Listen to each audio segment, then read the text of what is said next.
Everybody ready? Hello, or should I say, hi-ho. And welcome to the first bite of the apple. Yes, this is podcast 1, or vlog, whatever you want to call it. We don't know what we're calling it, so Yeah. we're just going with pod, I think. The pod. The pod. We watched our first film this week. We did.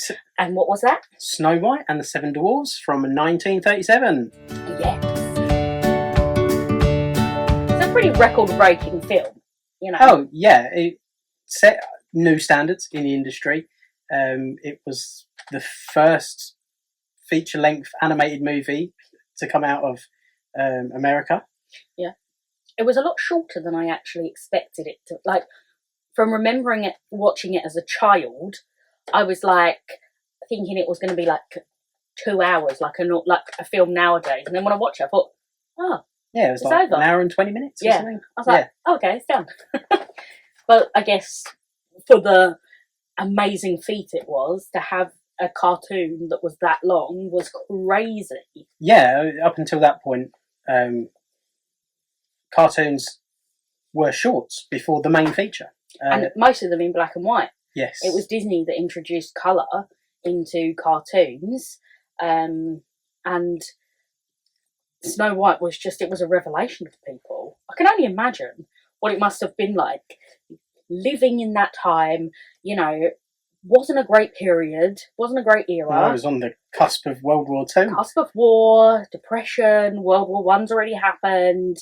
And, you know, life, you've had the Roaring '20s, but that's sort of been and gone. And then all of a sudden you go to the cinema and like this amazing brand new thing that you're watching and you're like, oh my goodness.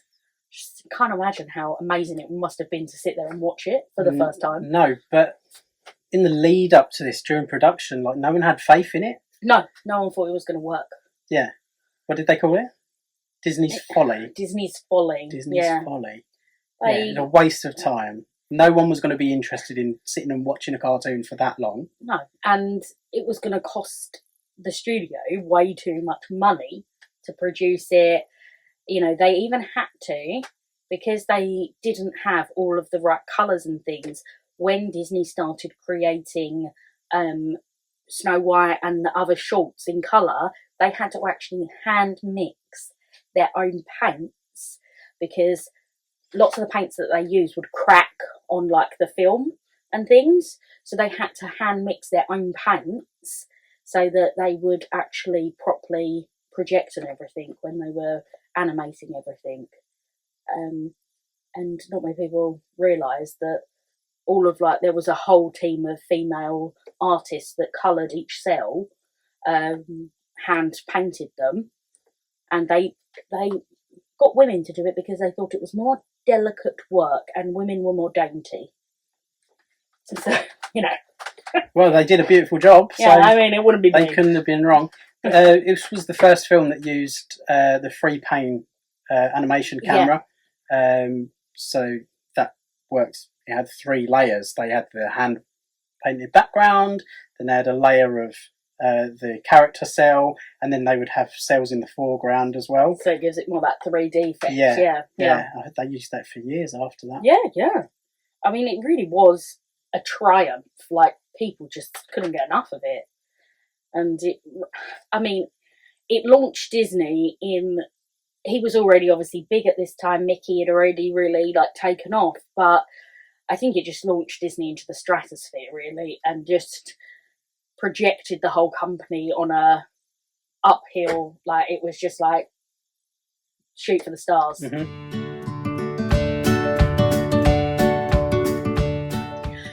But let's talk about the film.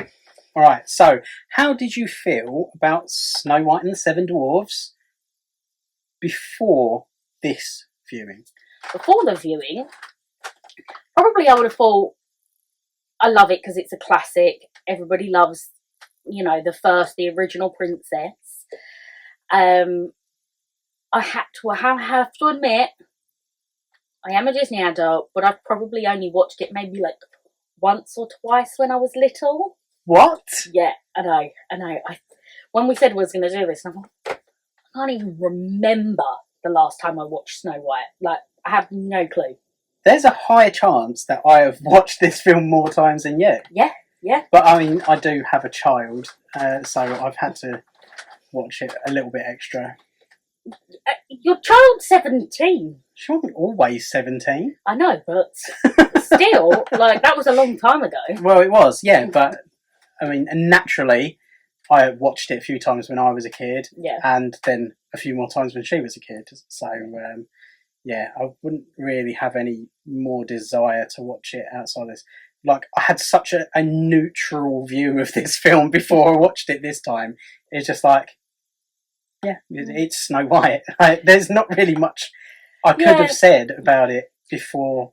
No, I don't think. I think, you know, you sort of go with the iconic things that everybody remembers about Snow White, don't you? That's the things you remember is, you know, hi-ho, the dwarves, you know, the apple. They're always things that are always going to come up.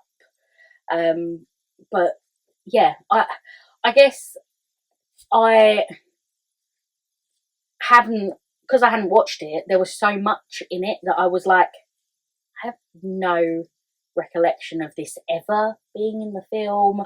Like, the whole scene where the dwarves wash their face and everything, I had no recollection of that. It's a whole song. I was like, so there was more face washing than there is story. But I did think we should be playing that for kids, teaching them how to wash their face. Yeah, I mean, this would have been great during the pandemic. Yeah, why were we not memeing this in the pandemic? The Peter Pandemic. The Peter Pandemic, yeah. If you'd asked me a week ago to name scenes from the film, I wouldn't have thought of that. No. But as I was watching it, I was like, oh yeah, I remember this. Yeah. And like, I'm sorry, that part of the film is so boring. It is quite long. I did think, oh, they spent a lot of time They on spent that bit. too much time. I kind of understand the reason for that scene, because they're trying to show how Snow White was gaining their trust and kind of changing them. Yeah. Manipulative woman she is. It's a very quick change as well, because they like fall in love with her in one night. Yeah. Because literally, I've been there.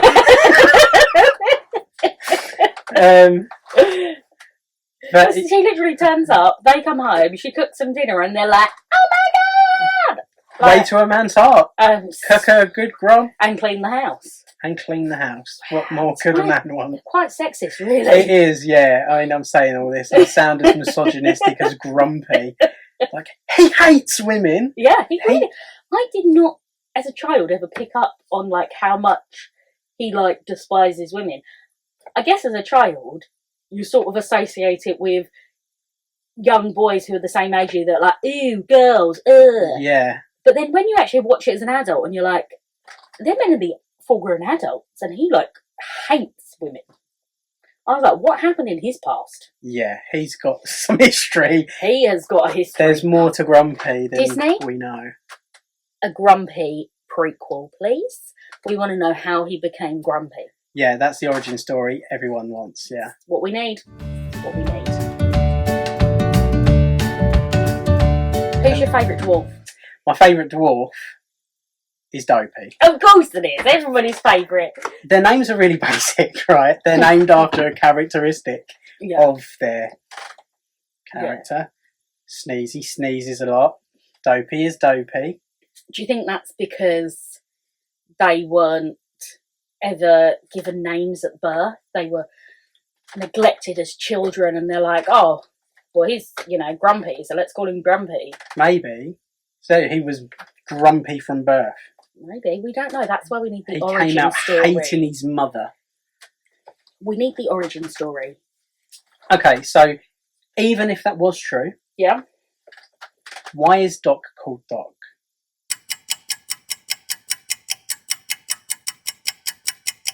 He's the doctor? I don't know. So, I have been reading up, and apparently that actually is half true. I think, like in some of the earliest drafts, he was going to be like a doctor sort of figure. He was going to give medical attention to Snow White when they first found her. but that kind of worked its way out of the Yeah, I thing. watched one of the scenes that they actually animated and cut out when they make Snow White a bed. If you thought the washing your face scene was long, see why they cut that one out. Is it Brothers Grimm who Yep. wrote the original? The dwarves were nameless in that. Do you know anything about the original fairy tale? No, actually.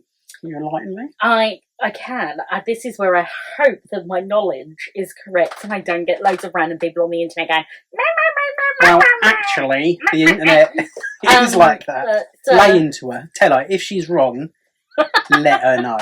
Because I'll take pleasure in that. There's going to be many times I'm wrong throughout this podcast. Okay. So from what I can remember, the evil queen, when she turns into the hag or witch, whatever you want to call her, she actually goes to Snow White's cottage multiple times. She takes many different things to entice Snow White. So, like, there's a poisoned comb. Yeah. I can't remember what the others are. There's other things. There's a poisoned comb. There's something else, and the apple is the final one that actually gets her. I'm like, girl, you going for an apple and not the comb? Well, she crazy. But you know what the punishment for the evil queen is at the end Of the book? of the Grimm Brothers' tale? No.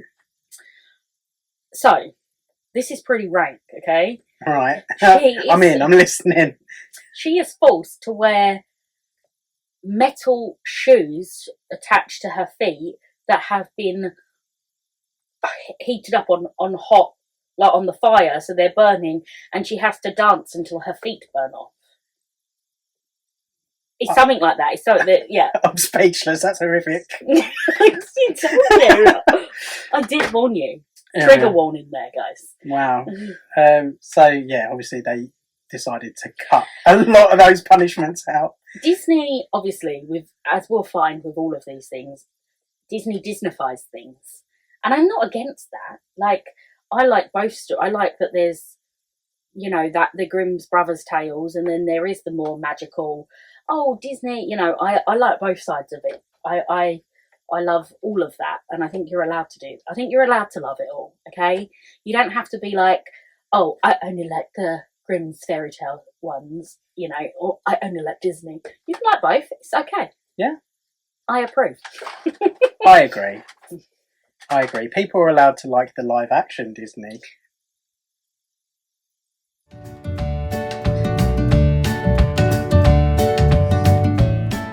There was apparently a scene, originally it was storyboarded but never made it to the final, where the evil queen kidnaps the prince, and she brings some skeletons alive to dance for him, which doesn't really sound like a punishment. If I was locked in a dungeon, I think having some sexy dancing for him, that makes it sound very I don't know. Apparently that scene is in the ride. Is it Snow White's Scary Adventure, or what, the one in Paris? The dark ride. I would imagine in Disneyland, Anaheim. I've been on I've been on the one in Anaheim and I've been on the one in Paris. I don't remember it, but that doesn't mean it's not there. Yeah, I mean, I could have that wrong. Talking about the ride in Paris, it does hold a lot of PTSD for me, that ride.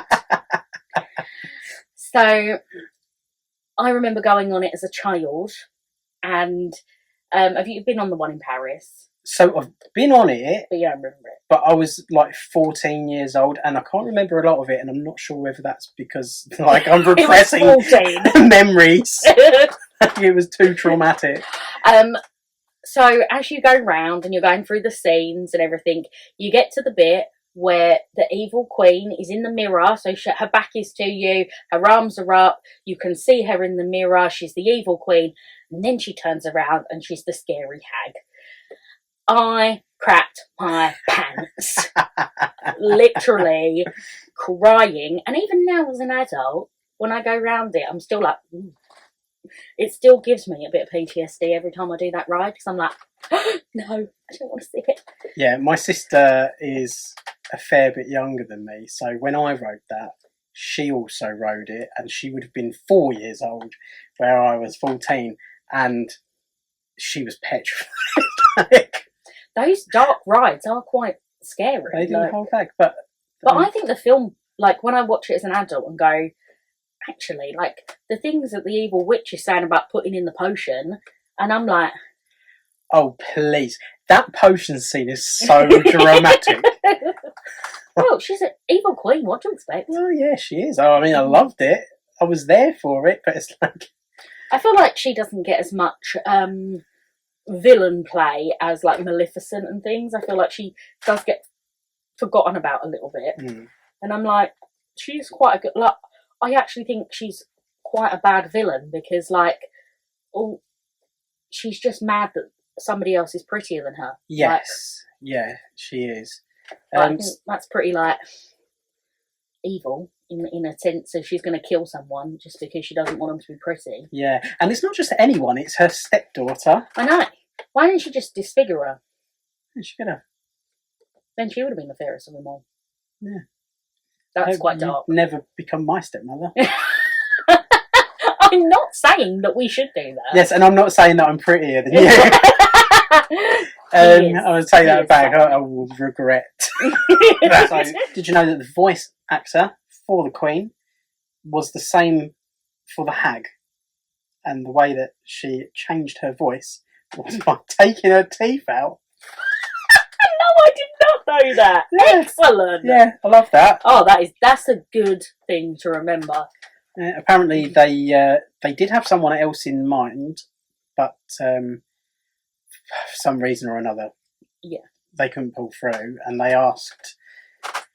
It's really rude. I don't know her name, but they asked the voice actress, like, "Can you do it?" And she said, "1 second." Sure, she's probably dead, so she won't mind. Yeah, it's fine. Say what we want about her. But she apparently said, "Yeah, I can do that." She left the booth, came back in, did it, and they were all like amazed. How did you do that? Like, took my teeth out. Took my teeth out. Yeah. That is brilliant. I love that. Little bit of a Disney trivia there for you. So if you're ever in a Disney quiz and that comes up, now you know. I love the Queen's eyes. They're just like bright green, they're piercing green. And I noticed that before we know that the huntsman is soft, let's face it. Oh, what? Sorry. Would you kill the Snow White? Let me see. If the Queen had threatened me and my family, yeah, I probably would. He would kill an innocent child, guys. Yeah, I mean, she's the youngest Disney princess at 14 years old. That's going to be a little clip that we're just going to put on Instagram. Yes, I would kill a 14-year-old. Kill a 14-year-old. We can't put that on social media. It's going in. Right.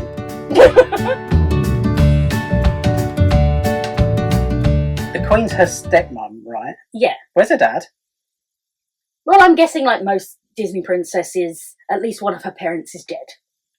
Well, I mean, if that's her stepmother, maybe both of her parents are dead. Both She of might them be an orphan. Yeah. But yeah, there's never really any... There's never any talk about it in that specific version. I know there's been other interpretations where they have had other parents and stuff like that, but in this specific one, there's no mention of sort of anything.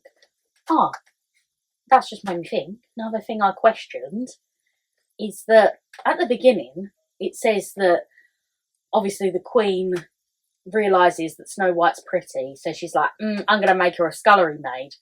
But everybody knows that she's a princess. Because when she meets the dwarfs, they all go, oh, she's the princess, she's the princess. I'm like, so are all the castle staff just okay with being like, well, she's the princess, but the Queen wants her as a scullery maid, so none of us are going to say anything. We're just going to let her sweep and broom, you know? Like, that's mind-blowing. I mean, this film is full of plot holes, let's face it. It does have a lot of plot holes, but that was what I was thinking when I was watching that. I was like, everybody's just real chill with, like, the Queen treating her pretty badly. Yeah. See, another plot hole linked to the Queen. she instructs the huntsman to go and kill Snow White. Yeah, very dramatic. And bring me her heart as proof that you've killed her. And then later she asks the mirror, and the mirror lets her know that she's still alive. Yeah, because she thinks the huntsman's done it. Yeah, but she didn't need the heart to prove it, did she? Oh, she didn't just... need to, but she's evil. Yeah, I guess. What would be the point in not cutting out someone's heart when you're evil? She's also testing his loyalty. Yeah. And now she knows. Yeah. And she threatens to punish him, and we don't find out what happened. We don't find out. Maybe he got the dancing skeletons. Maybe he was a dancing skeleton.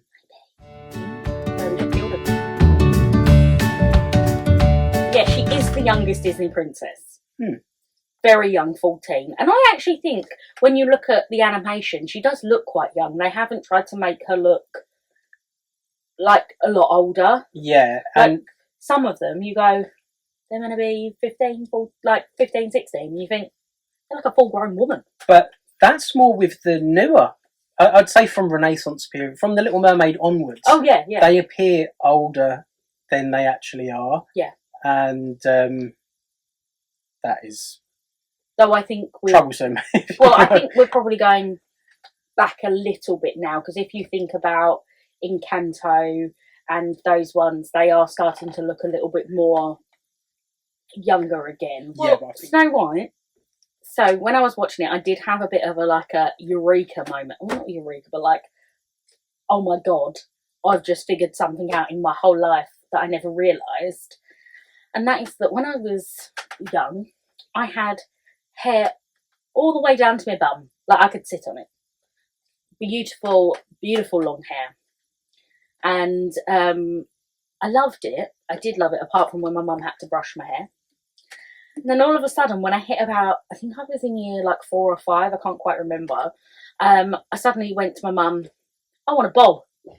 My mum was like, what? And I was like, I want to chop all my hair off, I want a bob. She was like, right, if you want, it's your hair, you choose. Like, good on my mum. Most parents would be like, no. But yeah, mother goffle. She was like, look, if you hate it, you're the one that's got to live with it. So, and I won't have any sympathy for you because you've chosen it. Yeah.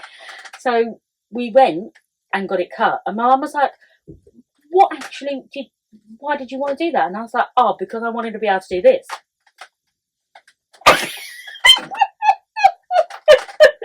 And when I was watching Snow White, that's what she does when she gets to the house. And I was like, that must be where I got it from. Will she do that as she's about to... Like, when she's about to go let herself in? Yeah, when she's like, all the animals around, and she's like, oh, let me just check I'm like, all right, like this. I was like, this must be where I got it from. Like, and it must have been ingrained in my head. And then I was like, I need to be able to do this. So, do you think that Snow White as a character is really underdeveloped and quite dark? Oh yeah, she's very boring. Very, very boring. I think as we go through, you'll see that there are a lot of princesses. The early princesses are boring. They have no character about them. Yeah. Save me. Yeah. That's the character. It is when you start getting to, like, the Ariels, the Bells, that they do have more of their own personality and their own sort of independence and things like that. But definitely early on it was very... But even the prince, you think about the prince, he's on for 2 seconds. We don't know nothing about him. Yeah. Like, he doesn't have any character development. Even the evil queen, like, they don't have... None of them really get a chance to have character development. They're really, really 2D characters. Yeah. You're good. You're bad. You're a damsel. You're going to rescue. You're the comic relief. Yeah. Yeah. It is very 2D, but I think that is a sign of what was needed and wanted at the time of when it was made, really. Yeah. I think it's simple storytelling. And it does the job well enough. Yeah. Apparently, people were crying in the cinema when Snow White died. So she's not dead. Ha! She's got a bit of apple stuck in her throat. Okay. Whatever you say. And that does bring me to a point that I thought about when watching it, is that you think about Disney and all of the stuff over the years and everything, it's all been about true love's kiss. You know, true love's kiss saves everything, you know, true love's kiss. That's not what they say in the film. Don't they? They say love's first kiss. Oh. And I'm like, huh? I'm like, that's different to true love's kiss, because, you know, you could have already kissed somebody and they're still your true love and they can save you. Whereas love's first kiss, that's very specific, man. Yeah, I suppose, like, the first person you love isn't always going to be the one. True love, no. But love's first kiss, that means that, you know, if you've kissed that person before, they can't save you. But how can you love them? Like, it's very complicated. Yeah. What hole? Well, I suppose it's a good thing that Snow White runs away from the prince when she sees him. But I didn't understand why she just ran away. Because she was in her rags, and she was like, don't see me in my rags.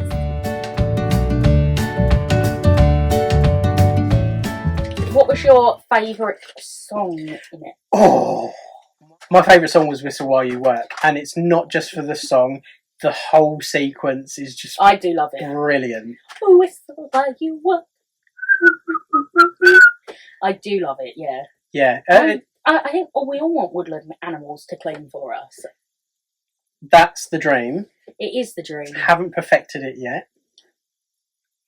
But yeah, I just love the way that everything kind of goes with the music. And that was something that cartoons did. Yeah. Walt created that. Did he? Yes. So Walt was the first person to put sound to a cartoon. And Steamboat Willie? Yes. It was Steamboat Willie, and he hired a whole orchestra, and it wasn't working, and he actually created. So the orchestra played, and they played the cartoon, but the orchestra was slightly out of time, obviously, because they were watching the cartoon, trying to keep up and everything. And Walt used his last bit of money, he sold his car and everything, to get the orchestra back in, and he created a little bouncing ball on the side of the cartoon, like it was like a metronome, so that they could keep time with the cartoon, and so the conductor knew what was coming next and the timing of it. And people were astounded when they went to see it, because it was so perfectly timed. And, you know, not only was there sound and music, there was talking, you know. Mickey said something, and people were like, what? And then other companies tried to replicate it, but they never, at that time, couldn't do it quite as well as he had, because they didn't know the secrets. So yeah, that was something that Walt created himself. I mean, he was a genius. I heard that one. And have you noticed what we've been singing? We've been singing it wrong. We have sung it wrong. Well, not wrong.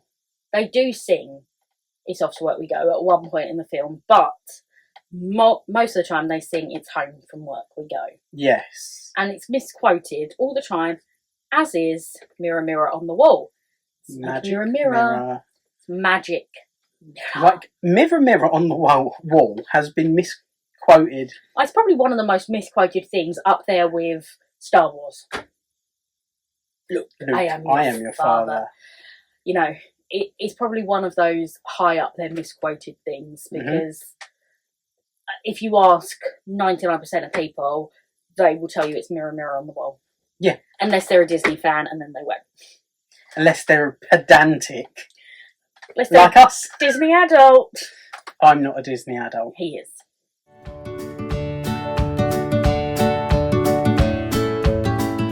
But we need to get to an order of business that is going to be an order of business for every podcast that we do. So every film that we watch, we have decided that we're going to rank them all. Yeah, I know what you're saying. That sounds crazy. I've created little boards where we can rank all of them. So we've got 1 to 100. I am aware there's only 95 films in our list. However, I wanted to give scope in case like some extra ones came out while we're filming this. You know, we don't know yet. We know some of release dates for things, but not everything.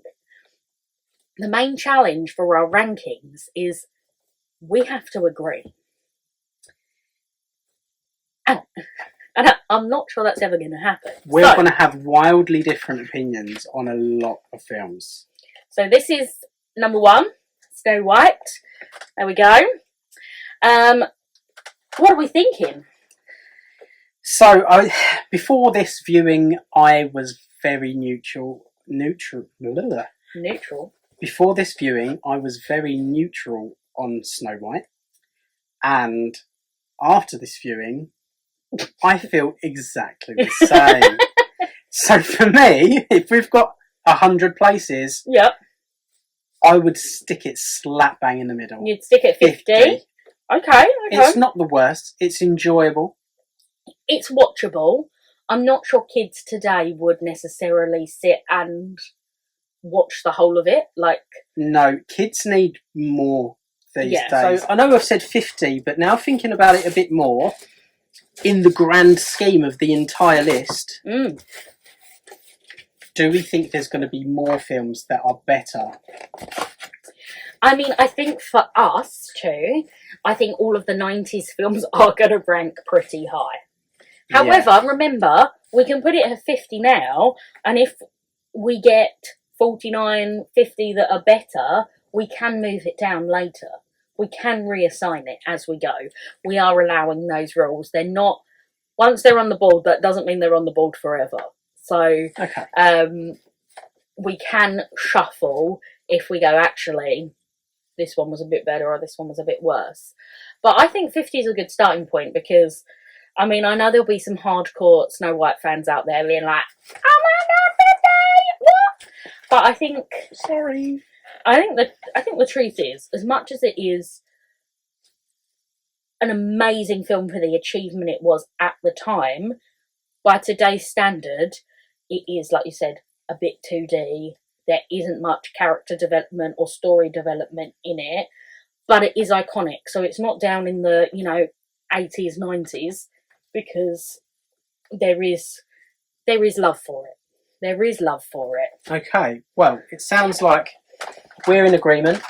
So we're going to put this... Snow White and the Seven Dwarves, you were bang average. On 50! 50. This is very exciting. That's our first one on there. So, now that we've done that, I'm going to ruin your day.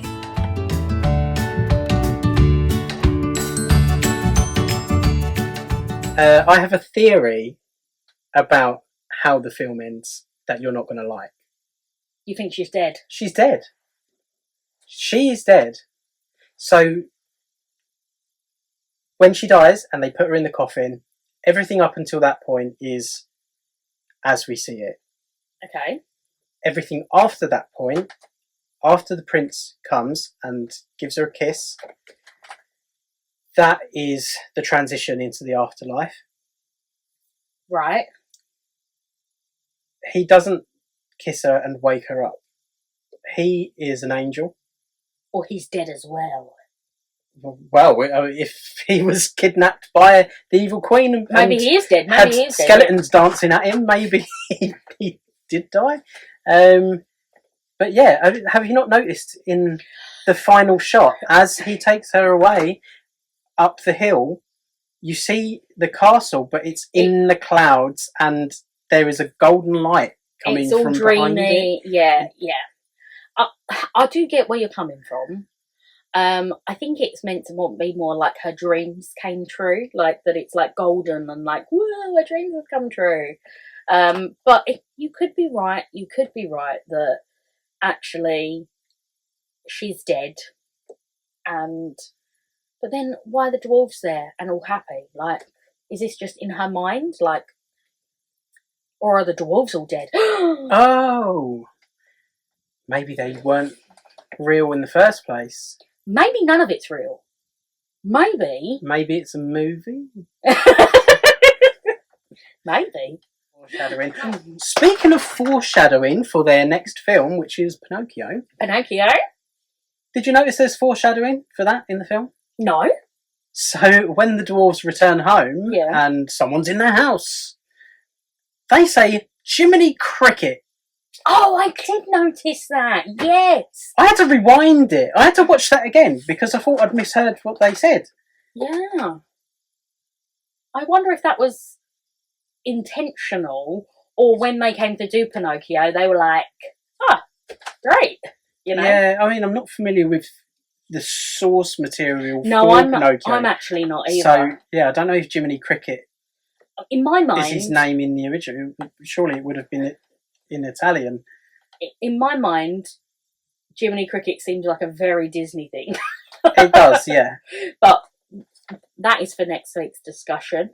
If there's like certain things about the upcoming film you want us to talk about, or there's like, you know, things that you think, oh, I wonder what they think about that, throw them in the comments, anything like that. And of course, we will try and cover anything. I mean, we could be talking right now to 2 people watching this. We are very aware of that. I don't want to make it seem like we think 10,000 people are watching our little podcast, but I'm going to pretend that they are. So, yeah. If you want to follow us on social media, we'll post links Below or wherever, somewhere in relation to this. If you want to find me individually, I am everywhere as Sideway Plays. Have you got anything that you want to plug? I mean, I'm not really anywhere. I do have a little bit of a Disney account with my dad. We have Dad and Daisy Do Disney, and we post any pictures when we go to any of the parks around the world. So, yeah. We'll see you next week. We'll see you next week. Is everybody ready?